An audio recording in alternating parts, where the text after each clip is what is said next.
মাদ্রাসা শিক্ষা ব্যবস্থাকে ধ্বংস করে দেওয়ার জন্য যেন তৃণমূল পরিচালিত রাজ্য সরকার উঠে পড়ে লেগেছে। পর্যাপ্ত পরিমাণে শিক্ষক নাই, শূন্যপদ পূরণ হচ্ছে না, শিক্ষাকর্মী নাই, আনুষঙ্গিক যেগুলো আছে পরিকাঠামোকে পুরো পুরো ধ্বংস করে দিচ্ছে।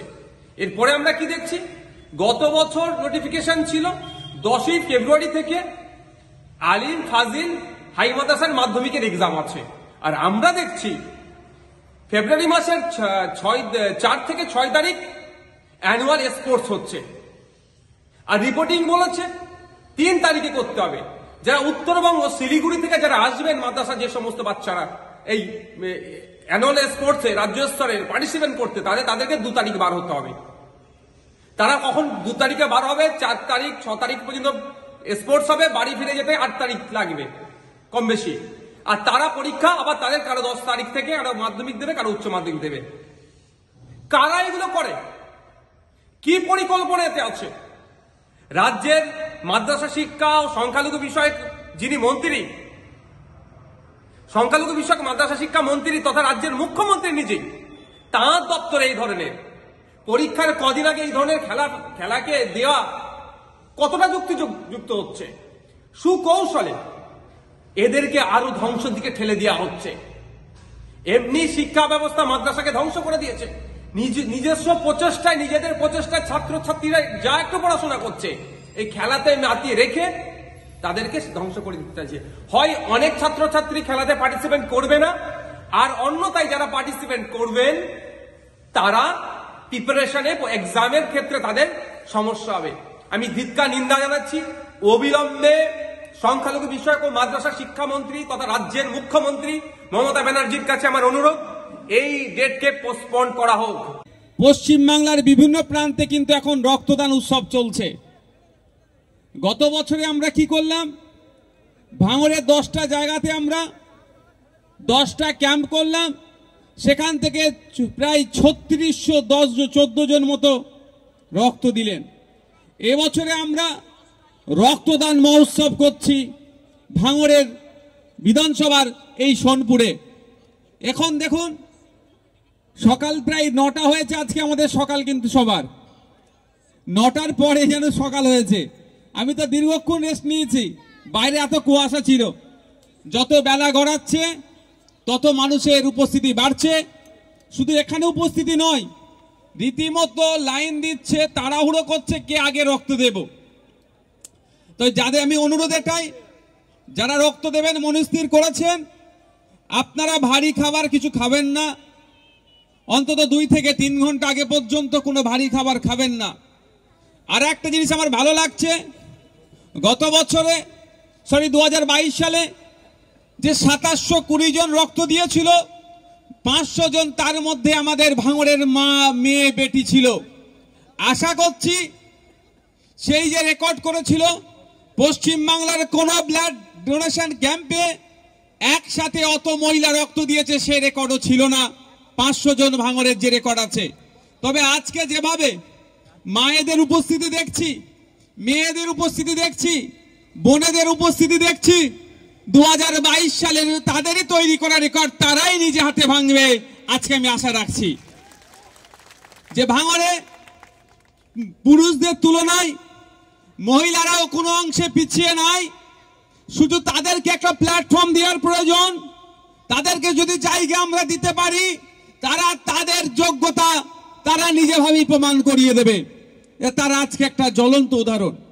আমাদের মধ্যে উপস্থিত হয়েছেন কলকাতা হাইকোর্টের স্বনামধন্য আইনজীবী সম্মানীয় শ্রদ্ধেয় শামীম ফিরদাউস মহাশয়। আরও উপস্থিত হয়েছেন আমাদের দলের একনিষ্ঠ কর্মী, দায়িত্বশীল, আমাদের যে স্টুডেন্ট ফ্রন্ট আছে তার দায়িত্ব নিয়ে কাজ করছেন জনাব মাহিউদ্দিন মাহি সাহেব। আরও যারা আমাদের তাপসবাবু আছেন, মালিক ভাই আছেন, বিশ্বজিৎ দা আছেন, আরও যে সমস্ত আমাদের নেতৃত্বরা এসে উপস্থিত হয়েছেন প্রত্যেককে ধন্যবাদ জানাই। যে সমস্ত রক্ত যোদ্ধারা আজকে আমাদের রক্তদান মহোৎসবকে সাফল্যের উচ্চ শিখরে পৌঁছাতে সহযোগিতা করছেন তাদেরকে ধন্যবাদ জানাই। মিডিয়া বন্ধুদেরকে ধন্যবাদ জানাই। সর্বোপরি আজকের যারা দর্শকের আসনে বসে আছেন, দাঁড়িয়ে আছেন, প্রত্যেককে আমরা আমাদের এই মঞ্চের পক্ষ থেকে ধন্যবাদ জানাই। এবং পরিশেষে না ধন্যবাদ জানিয়ে থাকতে পারি না। সময়ে সমালোচনা করি, অবশ্যই সমালোচনা করব আইন বহির্ভূত কাজ করলে, কিন্তু যখন তারা আইনের গণ্ডির মধ্যে থেকে কাজ করে তাদেরকে আমরা প্রকাশ্যে সাবাসী জানাই, অর্থাৎ আমার প্রশাসনের পুলিশের বন্ধুদেরকেও আমি ধন্যবাদ জানাই। আমি এই মঞ্চ থেকে আজকে স্মরণ করছি তাদের, যে আমার তিনটে তরতাজা ভাই আমাদের এই দলের লক্ষ্য উদ্দেশ্যকে প্রতিষ্ঠা করতে গিয়ে শাসকের অত্যাচারে মৃত্যুর কোলে ঢলে পড়েছে। তাদেরকে আমরা আজকে এই মঞ্চ থেকে স্মরণ করছি।